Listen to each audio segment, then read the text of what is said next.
Tax से जुड़ी हर उलझनों को दूर करने के लिए लेकर हम हाजिर हैं आपका पसंदीदा शो टैक्स गुरु, जहां हम नियमों के दायरे में रहकर टैक्स बचाने के बेहतरीन तरीके आपको बताते हैं।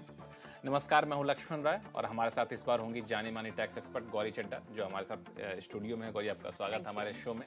और गौरी के साथ हम लोग कई सारे मुद्दों पर चर्चा करेंगे। मिसाल के तौर पर हम आपको बताने वाले हैं कि ये महीना इनकम टैक्स के लिहाज से आखिर क्यों है बेहद अहम, शेयर ट्रेडिंग पर कैसे तय करें टैक्स की देनदारी, और साथ ही कैसे करें नकली जीएसटी नोटिस की पहचान और कहां करें इसकी शिकायत। इन सारे मुद्दों पर बातचीत करेंगे। लेकिन चूंकि इनकम टैक्स की बात हम करते हैं और आमतौर पर मार्च के महीने को इनकम टैक्स के लिहाज से काफ़ी महत्वपूर्ण माना जाता है, क्योंकि कारोबारी साल खत्म हो रहा होता है।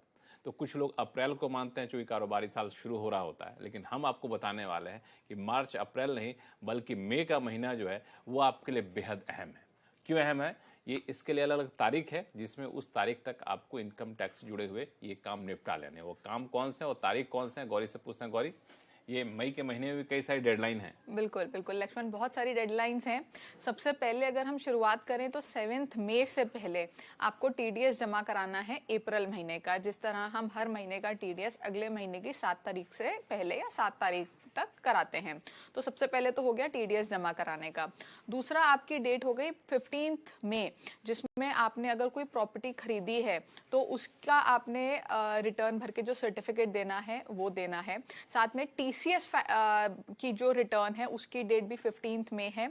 उसके बाद 31 मई आपको जो आपकी टीडीएस की रिटर्न है उसकी लास्ट डेट है। उसी के साथ साथ अगर कोई नॉन इंडिविजुअल रेजिडेंट है जिसका जो फाइनेंशियल ट्रांजैक्शंस हैं वो 2.5 लाख से ज़्यादा हैं साल में, तो उनको पैन लेना कंपलसरी है। ये कुछ साल पहले रूल आया था और उसकी डेट भी 31 मई रखी गई थी। तो ये कुछ ड्यू डेट्स हैं जो मई में आपको ध्यान रखनी है। छूटने पे ऑफ कोर्स भारी पेनल्टी लगेगी। बिल्कुल, छूटने में पेनल्टी लगेगी और कई बार आपको कंफ्यूजन होगा, क्योंकि हमारे शो में हर बार इस तरह कई सवाल आते हैं कि मैंने ये तारीख मिस कर दी, अब मुझे क्या करना होगा, मुझे इनकम टैक्स विभाग ने पेनल्टी लगा दी, उससे कैसे बचे, नोटिस आ गया तो उससे कैसे बचे। तो उस सारी चीज़ों से बचने का एक ही तरीका है, वो है ये तारीख जो इनकम टैक्स विभाग ने तय कर रखी है अलग अलग इनकम टैक्स की प्रक्रिया को निपटाने के लिए, जो गौरी ने आपको भी बताया। तो उन तारीखों का ख्याल रखें और इसको लेकर अगर आप अनुशासन रखते हुए इसका पालन करते हैं तो मुझे नहीं लगता है कोई तकनीकी दिक्कतें आने वाली दिनों में आने वाली हैं आपको। चलिए अब शुरू करते हैं सवाल जवाब का सिलसिला। सबसे पहले चलते हैं मुंबई, जहां से नितिन अग्रवाल जी हमारे साथ फोन लाइन पर जुड़ चुके हैं। नितिन जी नमस्कार।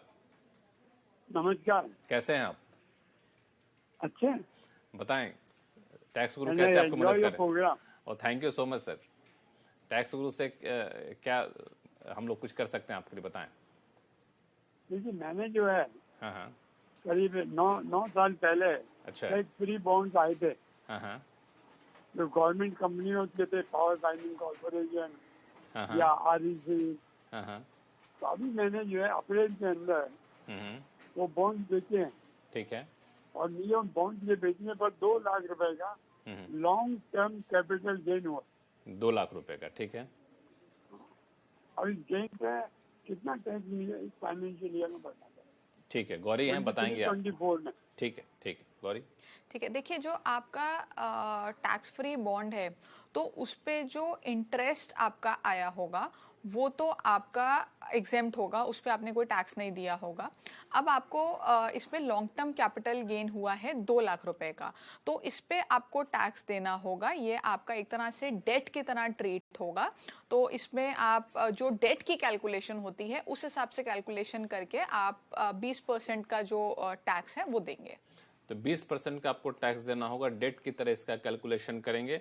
नितिन जी आपकी दुविधा दूर हो गई? हाँ, इसका मतलब शेयर ओनली। ये डेट की तरह होगा, शेयर नहीं, इक्विटी नहीं, डेट की तरह ट्रीट होगा। अच्छा, डेट की तरह ट्रीटमेंट इसका दिया जाएगा, उसके आधार पर आपको जो है सो टैक्स का कैलकुलेशन होगा। क्लियर है अब? तो मुझे लगता है कि आपकी समस्या आप सुलझ गई है। फिर भी कोई दिक्कत हो तो आप मुझे बताइएगा। तो अगले कॉलर हैं दिल्ली से एन दास गुप्ता जी, जो कि हमारे साथ फोन लाइन पर जुड़ चुके हैं। दास गुप्ता जी नमस्कार। हाँ नमस्कार सर। बताएं कैसे हैं? सबसे पहले टैक्स गुरु टीम को मेरा श्रद्धापूर्ण नमस्कार और हमारे अर्जी को लेने के लिए बहुत बहुत धन्यवाद। नहीं, हमारी पूरी टीम की तरफ से आपको भी नमस्कार। और रखते हुए हम अपने प्रश्नों पे आते हैं सर। जी बताएं, सवाल क्या है? सेक्शन 10, 11 और 10, 12 दोनों रिकॉग्नाइज पीएफ है, ठीक है। और अगर मान लीजिए हम पीएफ एडवांस लेते हैं तो उसको किस सेक्शन में दिखाना है, और रिटायरमेंट के बाद जो पीएफ मिलता है उसको किस सेक्शन में रिफ्लेक्ट करना है, ये हमारा एक प्रश्न है सर। ठीक है। नहीं, देखिए दोनों सेक्शन अलग हैं। जो सेक्शन 10, 11 है वो आपका स्टैट्यूटरी प्रोविडेंट फंड है। जो सेक्शन 10, 12 है वो आपका रिकग्नाइज्ड प्रोविडेंट फंड है। दोनों में फर्क है। सेक्शन 10, 11 जो है उससे आपकी जितनी प्रोसीड्स आती हैं वो आपकी टैक्सेबल नहीं होती हैं, वो आपकी एग्जेम्प्ट होती हैं। जो आपकी सेक्शन 10, 12 की प्रोसीड्स हैं हालांकि वो भी एग्जेम्प्ट होती हैं, लेकिन उसमें कुछ क्लॉजेज हैं, जैसे कि आपको 5 साल की कंटिन्यूस सर्विस होनी चाहिए, या कुछ एक्सेप्शनल केसेस पे जैसे डेथ के केस में या परमानेंट डिसेबिलिटी के केस में वो एग्जेम्पशन मिल जाती है। आप अगर वो सारे जो कंडीशंस हैं वो फुलफिल करते हैं तो आप सेक्शन 12 में अगर आप वो रूल को फॉलो करते हैं, फुलफिल करते हैं तो एग्जेम्पशन मिलती है। तो दोनों सेक्शंस अलग हैं, दोनों अलग फंड है। सेक्शन 10, 11 आपका स्टैट्यूटरी है, सेक्शन 10, 12 आपका रिकग्नाइज है। दास गुप्ता जी, क्या बिल्कुल क्लियर है? जी, तो यानी पीएफ एडवांस को हमको 10 सेक्शन 11 में ही डालना है? नहीं, देखिए वो डिपेंड करता है आपका स्टैट्यूटरी प्रोविडेंट फंड से आ रहा है या रिकग्नाइज प्रोविडेंट फंड से आ रहा है। तो पहले आप ये देखिए वो कौन से प्रोविडेंट फंड से आ रहा है, उस पर डिपेंड करेगा। खाली एडवांस से कोई मतलब नहीं है। किस प्रोविडेंट फंड में रखा जाएगा मैडम? हाँ जी, क्या पीएसयू के जो एम्प्लॉई हैं वो कौन सा प्रोविडेंट फंड पीएफ कटता है उनका? जो आपको सैलरी स्लिप मिल रही होगी उस पे लिखा होगा। आप एक बार अपनी सैलरी स्लिप पे देखिए। तो उससे आपको बहुत सफाई आ जाएगी कि आप किस प्रोविडेंट फंड से आपको मिलता है, फिर उस सेक्शन के तहत आप उसको दिखा सकते हैं और फिर उसके हिसाब से टैक्स की देनदारी आप तय कर सकते हैं। चलिए लेते हैं अगला सवाल सुमित धर दीवान जी का, जो कि छत्तीसगढ़ से सवाल आया है। दरअसल इन्होंने ईमेल भेजा है कि इनका प्रतिदिन यानी रोजाना जो है शेयर ट्रेडिंग का ट्रांजेक्शन 1 से 2 करोड़ के बीच में है। काफ़ी ज़्यादा इन्होंने ये बताया 1 से 2 करोड़ के बीच में है। और ऐसे में जानना ये चाहते हैं कि उसके प्रॉफिट पर उनको टैक्स देना पड़ेगा या फिर जो ट्रांजैक्शन होता है उसके ऊपर टैक्स भरना होगा। तो इसमें ना थोड़ी सी कैलकुलेशन अलग होती है। इसमें हमें 2 चीजें देखनी होती है। टैक्स तो डेफिनेटली आपको प्रॉफिट पे ही देना है जितना आपका प्रॉफिट बनता है, लेकिन आप पहले तो ऑडिट के दायरे में आते हैं या नहीं आते, ये बहुत बड़ा सवाल है, क्योंकि इसमें लोग अक्सर कंफ्यूज रहते हैं कि ऑडिट कराना है या नहीं कराना। तो ऑडिट के लिए जो टर्नओवर आपको निकालना है वो आपका एब्सोल्यूट प्रॉफिट होता है। तो वो आपका बेसिकली आप प्रॉफिट लॉस कैलकुलेट करेंगे, सारे प्लस और माइनस के साइन हटा देंगे और टोटल करेंगे तो आपका एब्सोल्यूट प्रॉफिट आएगा। उस बेसिस पे आप देखेंगे कि आपका ऑडिट होना है कि नहीं, वो आपका टर्नओवर माना जाएगा फॉर ऑडिट पर्पस। लेकिन जो आपका टैक्सेशन है वो आपका प्रॉफिट पे ही होगा। टर्नओवर पे अगर जो टैक्स है वो ले लेंगे तो टैक्स बहुत ज्यादा बन जाएगा, तो वो आपका एक्चुअल जो प्रॉफिट है उसी पे होगा। एक्चुअल प्रॉफिट मतलब लॉस माइनस करके जो प्रॉफिट बनता है उसको। बिल्कुल, जितना बेसिकली आपने इन्वेस्ट किया, जितना आपने उसमें से पैसा निकाला, उसका जो डिफरेंस है जो आपने एक्चुअल में कमाया है उस पे आपको टैक्स देना, उस पे आपको टैक्स देना होगा। और ऑडिट का भी तरीका गौरी ने आपको बता ही दिया। चलिए फिलहाल वक्त है छोटे से ब्रेक का। ब्रेक के बाद जानेंगे कि ऑफलाइन में ITR फाइल करने का बेहद आसान तरीका आखिर क्या है। जी हाँ, ऑफलाइन में ITR की बात कर रहा हूँ, क्योंकि आमतौर पर हम ऑनलाइन की बात करते हैं। इनकम टैक्स विभाग ने कुछ ऑफलाइन की व्यवस्था शुरू की है, बताएंगे छोटे से ब्रेक के बाद, कहीं जाइएगा नहीं।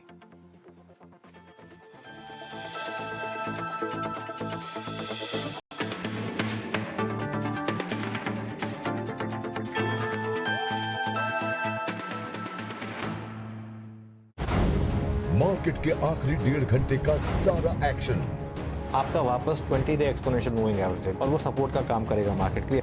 क्लोजिंग बेल बजने से पहले कीजिए जबरदस्त कमाई।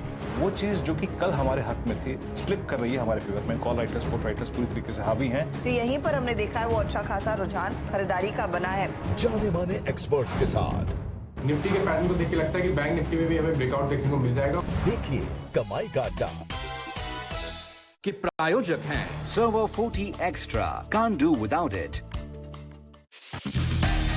यहाँ शेयरों से जुड़े हर सवाल का मिलेगा जवाब। 26,555 में लिया था। 3700 रुपए पर शेयर का लॉस है इनको। स्टॉप लॉस 21,700 का लगा के इसे होल्ड करें। FNO में क्या पोजीशन लें, होल्ड करें या बेच दें? बेसिक चार्ट स्ट्रक्चर पॉजिटिव है, 1360 जा सकता है, होल्ड कीजिए। स्टॉक्स से जुड़े आपके हर कंफ्यूजन का वन स्टॉप सॉल्यूशन। इनको 340 के स्टॉप लॉस की सलाह दूंगा मैं। देखिए ट्रेडर्स हॉटलाइन सिर्फ CNBC आवाज पर। Powered by Canara Bank. Together we can. एक आवाज जो कभी दबती नहीं। ये वो चैनल नहीं है जहाँ पे शोर मचा के आप डिबेट करें। एक आवाज जो सामने लाती है असली मुद्दे। भगवान राम और रामचरित मानस पे इस तरीके की टिप्पणियां राजनीति से प्रेरित हैं क्या? एक आवाज जो सिर्फ देश को रखे आगे। क्या बिहार में अब 2024 का चुनाव मंडल और कमंडल के बीच में होगा? बहस के शोर से अलग देश की सबसे असरदार बहस। देखिए आवाज अड्डा। निफ्टी का ये लेवल 30,440 अगर होल्ड कर रहा है तो शायद हमारा दिन अच्छा हो सकता है। अपने पहले ट्रेड से बनाइए अपनी हर मॉर्निंग को रॉकिंग। लॉजिकली अगर इतना रुपये वीक होगा तो बैंक्स गिरने चाहिए और IT चलना चाहिए। मार्केट के सबसे अनुभवी और भरोसेमंद एक्सपर्ट्स के साथ जिस तरह से स्ट्रेंथ बनी है ये 325 पे रखना है। बोलिए बियर के फियर फैक्टर को कहिए गुड बाय। मार्केट अब स्टेबिलिटी दिखा रहा है तो अब आप बाकी स्टॉक्स पर एक कॉल ले सकते हैं। देखिए पहला सौदा CNBC आवाज पर। Powered by Canara Bank. Together we can. Property खरीदनी हो या बेचनी, बजट है 45, 1 BHK है, उल्वे या फिर पनवे। उल्वे के लिए मिल जाएगा और ग्रोथ प्रॉस्पेक्ट्स बहुत ही अच्छे हैं। वंस ट्रांसफार्मर लिंक रेडी हो जाता है। जाने माने रियल एस्टेट एक्सपर्ट से जानिए आपके हर सवाल का जवाब। 1.5 करोड़ तक का इनका बजट है। गुरुग्राम आउटस्कर्ट्स में भी इनको चलेगा। गुरुग्राम सेक्टर 86 से लेकर 116 के बीच में मिल जाएगा। रियल एस्टेट सेक्टर से जुड़ी हर प्रॉब्लम का वन स्टॉप सॉल्यूशन। महंगाई और जो दूसरे फैक्टर्स हैं, अंतर्राष्ट्रीय परिस्थितियां, सबका एक मिला जुला इम्पैक्ट आता है रियल एस्टेट मार्केट पर। देखिए Property Guru presented by Signature global.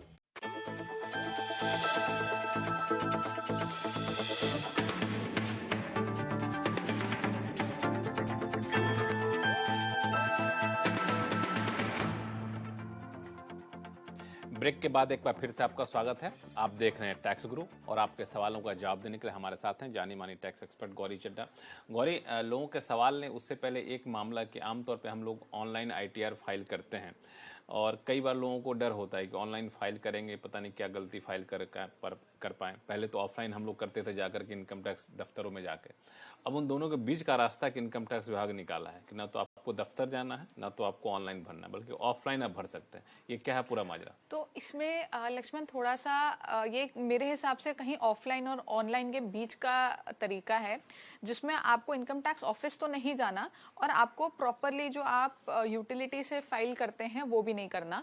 आपको एक ऑफलाइन फॉर्म अवेलेबल करा दिया है डिपार्टमेंट ने ITR 1 और ITR 4 के लिए, जिसको आप अगर डाउनलोड करें, उसका प्रिंट लें, उसको फाइल करें और उसे अपलोड कर दें, तो वो आपका ऑफलाइन फाइलिंग मानी जाएगी। ये इसलिए किया गया है ताकि जो लोग ITR खुद भरते हैं, ITR 1 और 4 लोग यूजुअली खुद भर लेते हैं, थोड़ी आसान मानी जाती है और उसमें लोगों को कोई प्रॉब्लम ना आए, कोई गलती ना हो, क्योंकि जब आप हाथ से भरते हैं तो उसमें चीज़ें फ़र्क हो जाती है, आप थोड़ा ज़्यादा केयरफुल रहते हैं और गलती होने का जो संभावना है वो कम हो जाती है।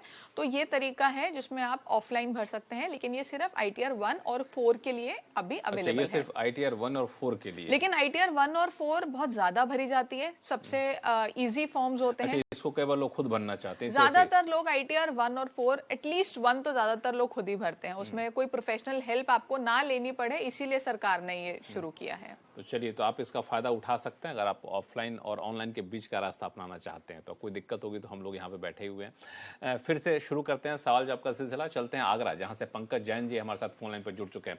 पंकज जी नमस्कार, क्या सवाल है आपके पास? नमस्कार सर, सबसे पहले मैं आपको बहुत बहुत धन्यवाद देता हूँ कि आप इस तरह से आप हमारा जो है बहुत सारी टैक्स क्वेरीज को सॉल्व करते हैं। जी धन्यवाद, बहुत बहुत धन्यवाद। मेरा क्वेश्चन जो है वो सर RBI की जो ट्रेजरी बिल्स है उससे संबंधित है। तो RBI जो टी बिल्स को 91, 182 और 364 डेज की इशू करता है और उसकी ऑप्शन करता है। तो सपोज 10,000 रुपीज का कोई टी बिल है जिसको 9,900 रुपीज में ऑप्शन करता है, तो जो 100 रुपए है वो डिफरेंस हमें RBI at the time of option हमें रिफंड कर देता है। और मेच्योरिटी पर वो 10,000 रुपए पूरे के पूरे हमें मिल जाते हैं। तो मेरा क्वेश्चन ये है कि जो 100 रुपए का बेनिफिट जो हमें मिला उसके ऊपर हमारा टैक्स इम्प्लीकेशन क्या होगा, कि वो उसको हम शॉर्ट टर्म कैपिटल गेन मानेंगे क्योंकि वो 364 डेज से पहले ही हमें रिडीम हो गया, या उसको नॉर्मल इनकम में as income from other sources के हेड में जाकर उसको नॉर्मल टैक्स रेट से दिखाएंगे टैक्स कैलकुलेशन करेंगे या शॉर्ट टर्म कैपिटल गेन में। बिल्कुल, आपकी दुविधा को दूर करेंगे। हमारे साथ हैं गौरी चड्ढा जी हैं, जो जाने माने टैक्स एक्सपर्ट हैं। गौरी, क्या सुझाव होगा इनके लिए? तो देखिए, आपको जो टी बिल की आपने बात की है वो बेसिकली आपको एक तरह से डिस्काउंट पे मिला और फेस वैल्यू पे आपको उसको रिडेम्पशन हो गई। तो जो बीच का जो अमाउंट है वो आपका शॉर्ट टर्म कैपिटल गेन में आ जाएगा और इसके ऊपर जो जब आप रिडेम्पशन होगी, जब आपको एक्चुअल में पैसा मिलेगा तो इसके ऊपर कोई टीडीएस भी नहीं कटा होगा आपका। तो आपको खुद से जब आप रिटर्न भरेंगे तो इसके ऊपर टैक्स दिखाना होगा, टैक्स कैलकुलेट करना होगा और उसको भरना होगा। तो वो आपकी रिस्पॉन्सिबिलिटी है कि आप उसको अपना रिटर्न में दिखाएं और टैक्स पे करें शॉर्ट टर्म कैपिटल गेन के हेड के अंदर। चलिए, तो कोई अब तो कंफ्यूजन नहीं है जैन साहब? मैं मतलब उसकी वजह से रेजिडेंट इंडिविजुअल के लिए जो 15% है शॉर्ट टर्म कैपिटल गेन, तो उसके हिसाब से हम कैलकुलेशन कर सकते हैं। क्यों नहीं, 15% जो शॉर्ट टर्म कैपिटल गेन है वो इक्विटी के लिए है। आप normal short term capital gain calculate करेंगे। 15% शॉर्ट टर्म कैपिटल गेन सिर्फ इक्विटी के लिए है। ट्रेजरी बिल्स आपके इक्विटी में नहीं आएंगे। तो जब आप अपनी रिटर्न भरेंगे, आप जब उसको डालेंगे उस हेड में, वो अपने आप यूटिलिटी कैलकुलेट करेगी। आप उसको इक्विटी में मत डालिएगा, ये इक्विटी नहीं है।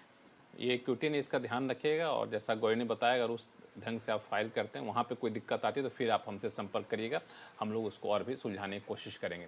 चलते हैं मंगलौर, जहाँ से अगले कॉलर हमारे साथ यशवंत जी फोन लाइन पर जुड़ चुके हैं। यशवंत जी नमस्कार। नमस्ते, सभी को नमस्ते। नमस्ते। मेरा क्वेरी ये है कि हम लोग ने लैंड खरीदा था दिसंबर 2010 में। हम लोगों ने मतलब कई लोग मिल के लिया था? क्या बोले? हम लोग यानी कई लोगों ने मिल के लिया था कि आप अपने नाम पे लिए? नहीं, दो जन sorry, my self and my wife, दो जन, आई एम सॉरी। हाँ, ठीक है। ओके, तो उसको हमने जुलाई 2022 में बेच दिया। उसमें long term capital gains around 21 lakh हो गया। ठीक है। तो इसकी cell proceed 43 lakh plus additional savings plus bank loan लेके हमने एक नया फ्लैट खरीदा बेंगलोर में। अभी मामला ये है कि हमारा जो पुराना फ्लैट जो हम रहते थे वो अभी बेच रहे हैं ये साल, अभी बिफोर नवंबर 2023 के पहले बेचना चाहते हैं। अभी उसमें जो लॉन्ग टर्म कैपिटल गेन्स आएगा या whatever sale proceed, we are going to repay the bank loan. अभी ये मुझे पूछना है कि जो लॉन्ग टर्म कैपिटल गेन्स अभी पुराना फ्लैट जो बेचने से होगा, उसको can we claim that we have put it in that new flat? नहीं, देखिए, जो आपने पहले इन्वेस्टमेंट अपना जो लॉन्ग टर्म कैपिटल गेन है उसको री इन्वेस्ट कर दिया अपना कैपिटल गेन बचाने के लिए, तो उस पर तो आपको बेनिफिट मिल गया और आपने वो उस पर कोई टैक्स नहीं दिया क्योंकि आपने उसको री इन्वेस्ट कर दिया। अब आप दूसरी प्रॉपर्टी बेच रहे हैं और आप जो उससे भी पुरानी प्रॉपर्टी है शायद, जो मुझे समझ आया, वो बेच रहे हैं और आप उसी से उसका बैंक लोन आप चुकाना चाहते हैं, तो कहीं ना कहीं आपका डबल बेनिफिट हो गया।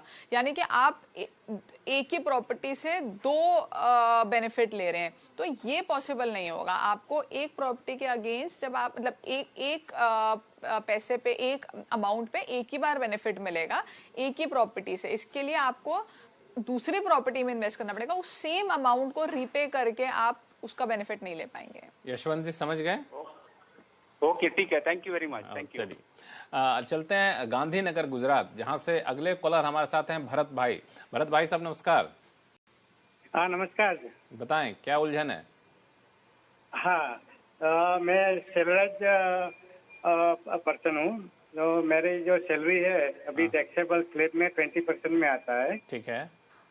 और साइड में मेरा कमीशन जो है मशीन जो बेच के 194(h) से कमीशन आया है, तो TDS 5% कटा है। तो अभी क्या, जब रिटर्न फाइल करना है तो मुझे ये 20% का जो स्लैब है इसके हिसाब से 15% और टैक्स जो इनकम जो आई है कमीशन से, तो इसमें भरना पड़ेगा। बिल्कुल बिल्कुल। देखिए, आप अगर जैसे 20% स्लैब में फॉल कर रहे हैं, 5% आपका टीडीएस कट गया, तो अब आप जो बैलेंस 15% आपका है, 15% प्लस आपका एजुकेशन सेस, वो मिलाने के बाद जो आपका टैक्स बनता है, वो बैलेंस आपको पे करना है, वो आपकी रिस्पॉन्सिबिलिटी है। कोई भी जब आपका टीडीएस काटता है तो वो उस सेक्शन के हिसाब से जो रेट होता है उस पे टीडीएस काटता है। इसका मतलब ये नहीं कि आपका टीडीएस कट गया तो अब आपकी कोई देनदारी नहीं बनती। जो भी बैलेंस अमाउंट होता है वो आपको पे करना है, आपकी लायबिलिटी है। इनफैक्ट जब आप अपनी रिटर्न भरेंगे, इस इनकम को डालेंगे, तो वो यूटिलिटी खुद आपको पेबल दिखाएगी कि इतना आपको टैक्स पे करना है। एक चीज जो आपको ध्यान रखनी है वो ये है कि जब आप अपनी रिटर्न भरते हैं तो ज्यादातर लोग आसान तरीका ढूंढते हैं, प्रिजम्पटिव टैक्सेशन का तरीका अपनाते हैं। क्योंकि आपने कमीशन बोला है, आपका टीडीएस कमीशन के हेड में कटा है, तो कमीशन वालों के लिए प्रिजम्पटिव टैक्सेशन नहीं है। तो आप गलती से भी प्रिजम्पटिव टैक्सेशन में अपनी रिटर्न मत भरिएगा। चलिए, ये बिल्कुल साफ है भरत जी। फिलहाल वक्त है छोटे से ब्रेक का। ब्रेक के बाद जानेंगे कि आखिर कैसे करें नकली जीएसटी नोटिस की पहचान और कहां करें इसकी शिकायत, बताएंगे छोटे से ब्रेक के बाद।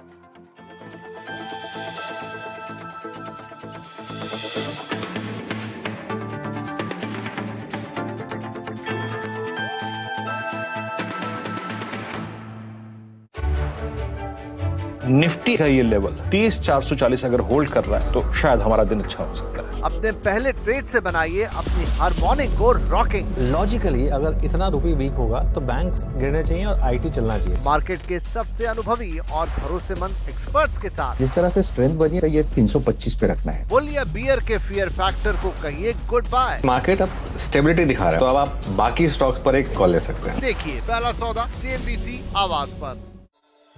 Co-powered by Canara Bank. Together we can. सास बहू और सेंसेक्स में आप सबका स्वागत। एक धमाकेदार लाइव शो। आज हमको दुबई जाना है, अमरावती, लखनऊ, दरभंगा, बिहार। महिलाओं की निवेश से जुड़ी हर क्वेरी का सॉल्यूशन। बिगनर हूँ, इसलिए मेरे पोर्टफोलियो में क्या क्या स्टॉक्स होने चाहिए। 100 शेयर्स है मेरे पास, गोइंग डाउन। इसको रखना चाहिए, बेच देना चाहिए। बेहतरीन इन्वेस्टमेंट आइडिया जाने माने मार्केट एक्सपर्ट्स के साथ। तो 900 का एक स्टॉप लॉस उन्हें मेंटेन करना चाहिए, अपनी पोजीशन को होल्ड करें। देखिए सास बहू और सेंसेक्स सिर्फ CNBC आवाज पर। फ्यूचर एक्सप्रेस में आप सभी का स्वागत है। FNO मार्केट का हर एक्शन मेजरली आपको वो शेयर तेजी में दिखाई पड़ेंगे जहां पर हैवी वेट्स या बाइंग है भी तो बहुत सेलेक्टिव है, लेकिन प्रेशर बैंक्स में। कॉल ऑप्शन ले या पुट ऑप्शन। एक मोमेंटम चालू हो गया बैंक निफ्टी में टुवर्ड्स सेल टारगेट्स 37,500 भी लेके जा सकता है। जानिए किन स्टॉक्स में होगी आपकी जबरदस्त कमाई। 1640 की कॉल में आप लॉन्ग जाएंगे, 66 रुपए का टारगेट और करीब 42 का स्टॉप लॉस यहाँ पर मेंटेन कर सकते हैं। देखिए फ्यूचर एक्सप्रेस के प्रायोजक हैं Volkswagen Virtus।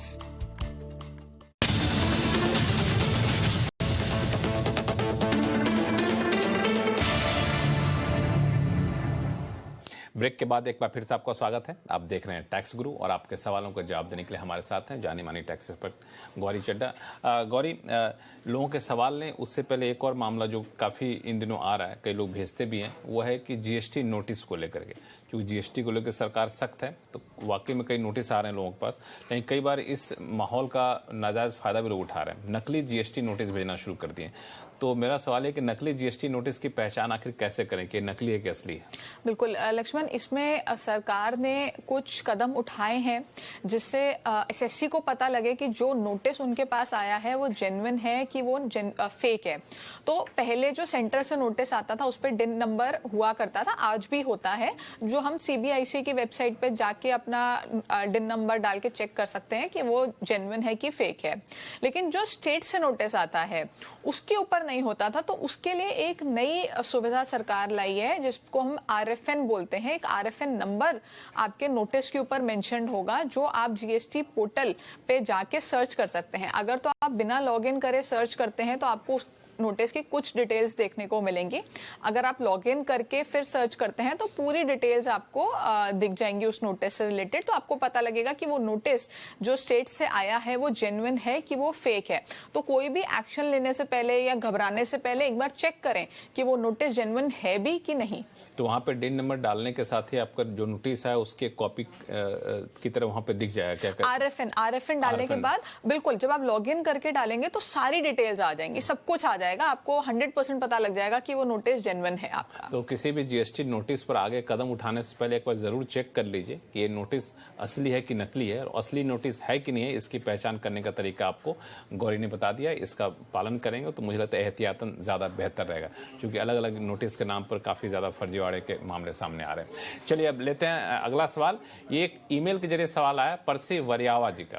दरअसल इनकी फोटो कॉपी की शॉप है और इनके दो सवाल हैं। पहली बात कि फोटो कॉपी की शॉप में कोई सामान तो बेच नहीं रहे होते हैं, तो ये गुड्स के तहत माने जाएंगे जीएसटी में या फिर सर्विस के तहत माने जाएंगे, और गुड्स या सर्विस किसके तहत माने जाएंगे, और कौन सा टर्नओवर इन पे लागू होगा, 20 लाख का या फिर 40 लाख का, क्योंकि गुड्स पे 20 लाख का और सर्विस पे 40 लाख का। गुड्स पे 40 लाख, सर्विस पे 20 लाख।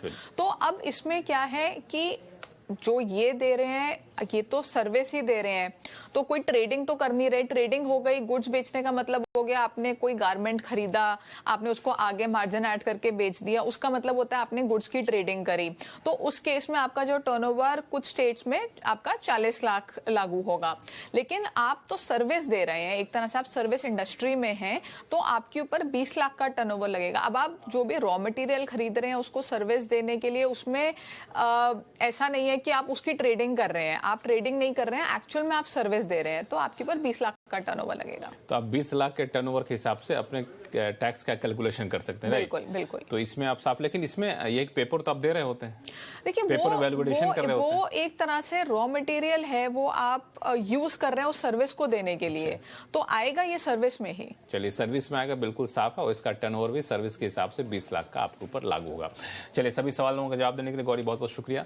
और आपके पास कोई भी सवाल हो तो आप हमें लिख भेजिए tax@moneycontrol.com पर। अपना सवाल जब भेजें तो उसमें अपना नाम और मोबाइल नंबर जरूर लिखें, और जो टैक्स की रिकॉर्डिंग का समय होगा, शो की रिकॉर्डिंग का समय होगा, उस वक्त अपना फोन भी उठा लिया करें, ताकि आपका सीधा संपर्क अपने टैक्स एक्सपर्ट से हम करवा सकें। सवाल भी पूछेंगे, कोई सप्लीमेंट्री सवाल हो वो भी हम लेंगे। तो सवाल भेजने के साथ नाम और मोबाइल नंबर लिखना ना भूलें। और टैक्स गुरु में फिलहाल इतना ही। देखते रहिए CNBC आवाज़। नमस्कार।